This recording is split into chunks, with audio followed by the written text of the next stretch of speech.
Hey everyone, Pat and Doug here, another episode of the Wealthy Gym Owners, and we're flipping the microphone today, and I'll be playing the host and interview for Pat talking about branding. So I know when I first heard branding, I think like colors and fonts. What do you, when you're thinking branding in our industry, what do you think about? Really, I think brand is what people think about when they hear your name, your business's name, it's your reputation, your position in the marketplace. And it took me a while to arrive at that too, because when you think of branding, you think of maybe a branding kit or something like that. But I think it's just the story that plays in people's heads when kind of you come across their radar. For sure, for sure. So if I'm wanting to improve that, where's kind of a good starting point? Well, I think that if you want to improve it, some of this just starts with intent, right? Because I think we get very tactical. We think about ads, we think about a conversion process, whatever that might be. But the reality is, your brand must be established in somebody's mind before they pay you, right? Like they've got to know, like, and trust. I mean, that's a phrase that I think that we've heard time and time again. They've got to kind of check those boxes in some way before they're going to give you their time, their money, and in our case, a lot of their effort and energy too. So I personally believe it's a combination of three things. I think it's content that you put out that kind of speaks to saying, okay, these this business is relevant to me. What they do is useful to me. So it's content that connects with the potential client. The second is the experiential piece of it. And I think the common thinking in our industry that we just talked about in a previous episode is if somebody comes through the door, they have a much higher probability of becoming a client. Well, that's in part just because there's an experiential thing that happens. So things that maybe go from unknown become known. Things that you may wonder about, be curious about, even be worried about. The mystery's gone, and I kind of know what I'm getting into. And then finally, there's a reputation factor, right? Because us as a business, now we may say all the right things, we may put the right foot forward, but consumers are smart. People are smart. They understand that if you are selling something, if you're running a business, then you've got an objective, right? Like you have something you're trying to accomplish. So all the things that you're saying and doing are in alignment with that. So if you tell me this is the right place and you can help me do A, B, and C, I may be a little bit skeptical, but the reputation kind of transcends that. It's what are other people saying about you, right? What do your reviews look like? Do you have testimonials? So basically, can I trust you are who you say you are? So I think the combination of those three things really are the foundation of any business's brand. So if we unpack the content for a second, I know you have a pretty cool stat that I thought would be interesting to share in regards to the consumption of the content. And then also maybe, is there better content or what type of content are we talking about here as far as what gym owners should be putting out to improve their brand?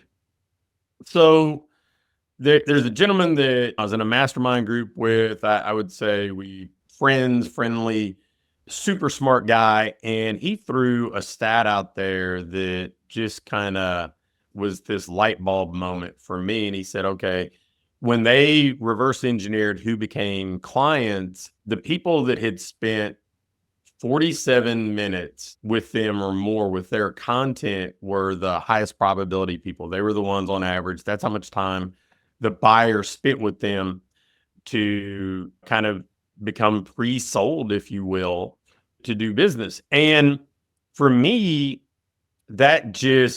it just kind of snowballed, right? When I heard that, I thought I've had so many people through the years. I mean, obviously I've been pretty consistent in putting out content. I've got about 19 years of daily emails under my belt. I've probably done somewhere in the neighborhood of 700 podcasts. I've spoken at this point a couple hundred times at places and a few other things. And it's like people would say, I've been on your list for blank amount of time, or I read your book, or I've listened to a bunch of your podcasts before we talked.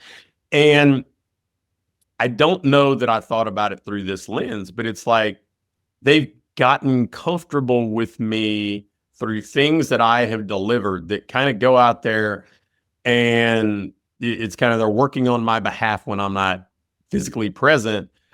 And they become pre-sold. They spent, I would say on average, 30, 45, 60 minutes with my brand before they come in contact with me.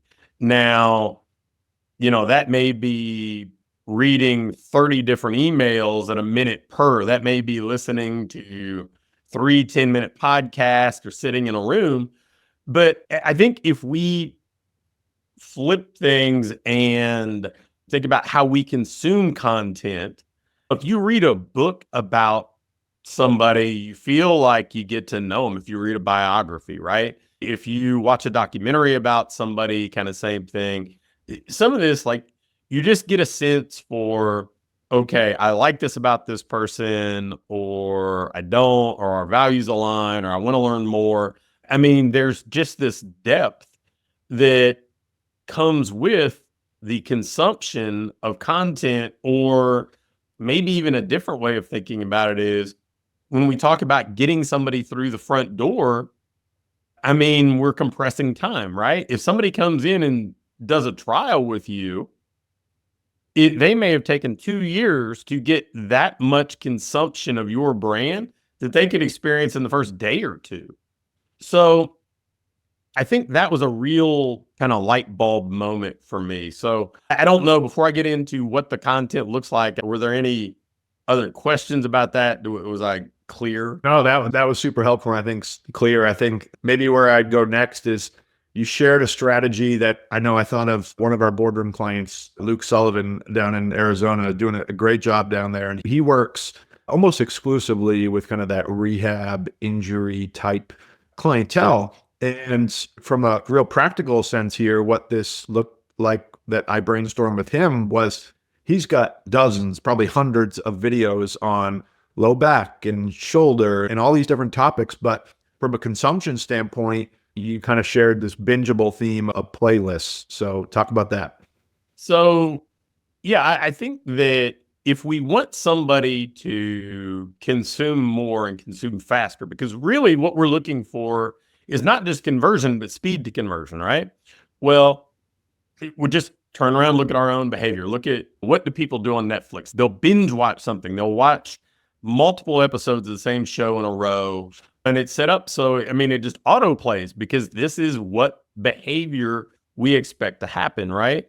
And so I think that if you get somebody who's got low back issues, rather than cycling them through a half dozen different topics, oh, hey, here's a video on low back, and here's something on shoulder pain, and here's something on knee pain, why not create kind of bingeable sequences of all the low back stuff, multiple formats?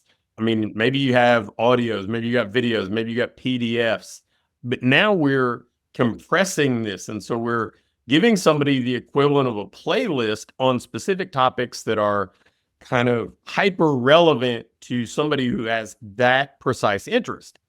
And if you sequence things that way, then for the person that has low back pain, they're going to get that 30, 45, 60 minutes of time with your brand much, much faster, because you're talking about something that is specifically relevant and important to them. So I think most of us through the years have created assets, right? I think of them as assets. They may not be showing up on a balance sheet or whatever else, but videos, handouts that we've given to clients, stuff that we do for people when they travel, whatever else. And frankly, it may start to feel a little dated now, but so many of us created volumes of stuff during the pandemic because that was our way of communicating and staying connected with clients. Well, I think that if we kind of package that stuff together and create these things that people can binge on, then they begin to kind of check all those know, like, trust boxes with us so much faster.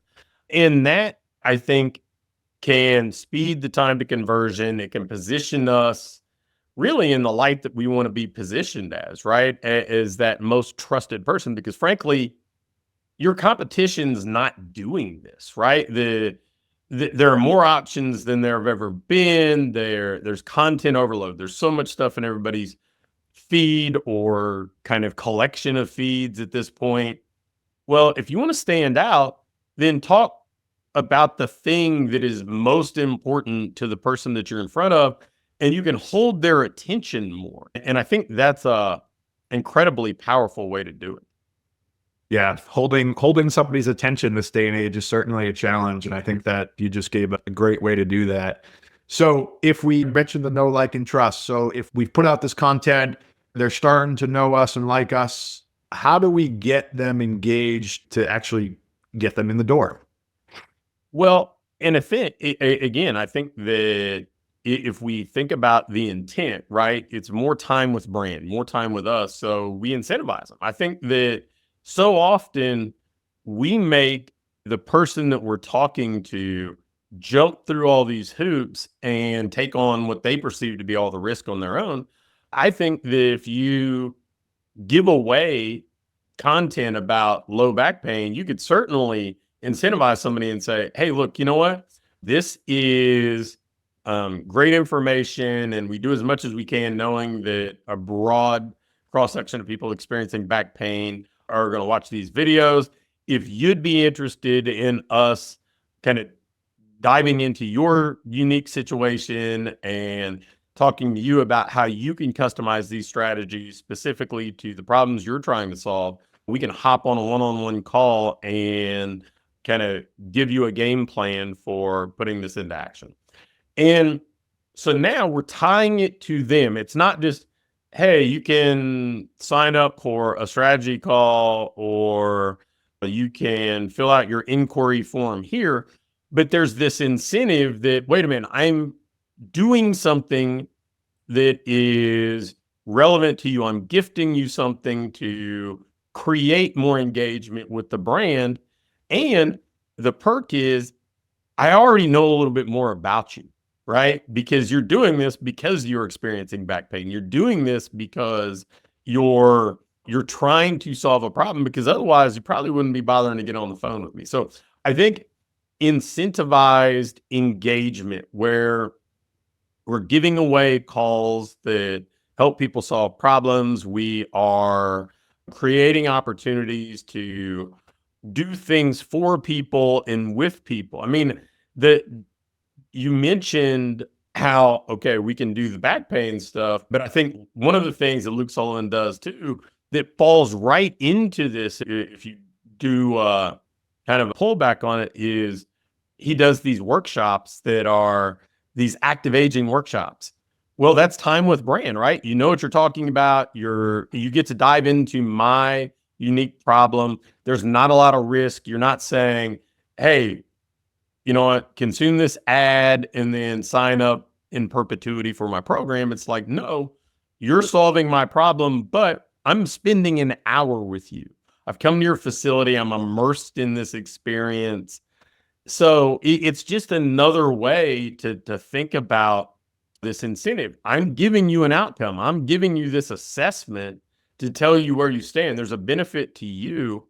So I think that when we're trying to get people to engage more with us, to take the next step, we have to, for lack of a better way of putting it, kind of bribe them, right? Make sure they're hyper clear about there being some immediate gratification for them. I mean, Levi Mimmer, who is a rock star in our boardroom program and has been somebody I've got to watch for a decade just do incredible things, has like the simplest kind of incentive ever.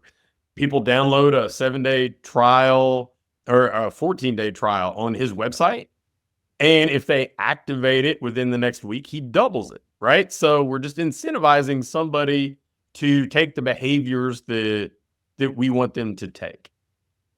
Yeah, and I love this whole incentivize. It's something that when you first did this talk with our boardroom group, I know a lot of them kind of jumped on it. So certainly something for our listeners to chew on and think about. How can you incentivize the engagement?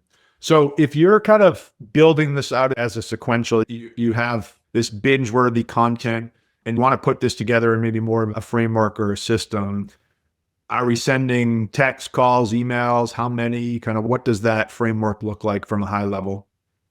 So I think the first thing you do is identify two, maybe one, two, three hot buttons. Pick the things that people come to you wanting most, wanting the problems they want to solve most, and pick the one that you think is the big rock, the big thing that's the problem that more of your prospects and clients face than anything else.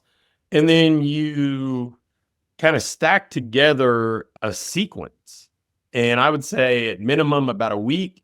At most, if you don't have a lot of different hot buttons, at most a month. Now, if you've got 2 or 3 things people come to you for a lot, then maybe 7 to 14 days, and then you bounce to another one. But if it's like, hey, people come to you for just body composition improvement, and that's pretty much it, then you probably go a month of just doing a deep dive, taking what I would call like your greatest hits and stacking them together. Alternate formats, because everybody's got different learning styles, different ways they prefer to consume content. Some people love video, right? Other people, they like to sit down and read something. So alternate formats, and then mix in asks. Mix in asks, but asks with incentives, right? Like mix in ways to get people to take that next step with you. On an average of it, minimum outside, like we talk a lot about in email marketing, the super signature, a little PS with an offer at the end of emails. Mix in at least one standalone ask outside of super signatures for every week of bingeable content, one of these series, right? And I would tell you, build out like a 7-day series and just deploy it. And then if it works, then we build it into the campaign that every new person that we connect with goes through this series the same way they would any kind of onboarding sequence where we're choreographing the experience we want everybody to have. Now, something I didn't even mention during the boardroom talk, but the more I've kind of tried to do a deep dive into this, I would probably try as hard as I could to create an interactive kind of bingeable thing too, whether it's online or in person, like Luke's workshop that he does, where somebody could get that entire 30, 45, 60-minute window of consumption. I know for us, we do the paid workshops that I think a lot of people, that's kind of a time with brand, right? They get a sense of, hey, wait a minute, like as we're recording this, you're going to be doing a workshop this week, and they're spending a couple hours with you. They're getting a sense for how you operate, how you teach, your philosophy to things. They're getting to know you pretty well in that and seeing if it's a fit. So I think I would probably somewhere maybe 7 days of what we would call like digital content, and then have some sort of interactive, experiential kind of branding opportunity for time with brand right after that. Yeah, that's awesome. I think it's just a fascinating way this is not what we default to think about with branding. So I love how you unpack this framework. Anything I missed? Anything else you want to unpack, or any last final nuggets here? Well, I think the really the kind of zooming out takeaway is if you're an independent business owner, this is a really powerful way to compete against there are people that you're going to see out there. I mean, Planet Fitnesses of the world are going to advertise during at Times Square at New Year's. People are going to have all these commercials. There's going to be people spending a lot of money to get an offer in front of people and create a brand awareness when we think about it, maybe in a more traditional, hey, I know the name, I know that they're making an offer. What they're not doing is this. What they're not doing is turning the tables and saying, look, your time with brand is 100% about how we can help you. And so it gives you a way to compete apples against oranges, which I think as an independent business owner, it's a game that you can consistently win, but you have to be okay playing a little bit different game than most of your competition plays. Yeah, for sure. Like you said, just the big chains maybe have bigger brands, but they're not doing this more kind of tactical approach, which I think is certainly a game changer. So hopefully this was helpful. And Pat and Doug with another episode of The Wealthy Gym Owners, and we'll see you on the next one.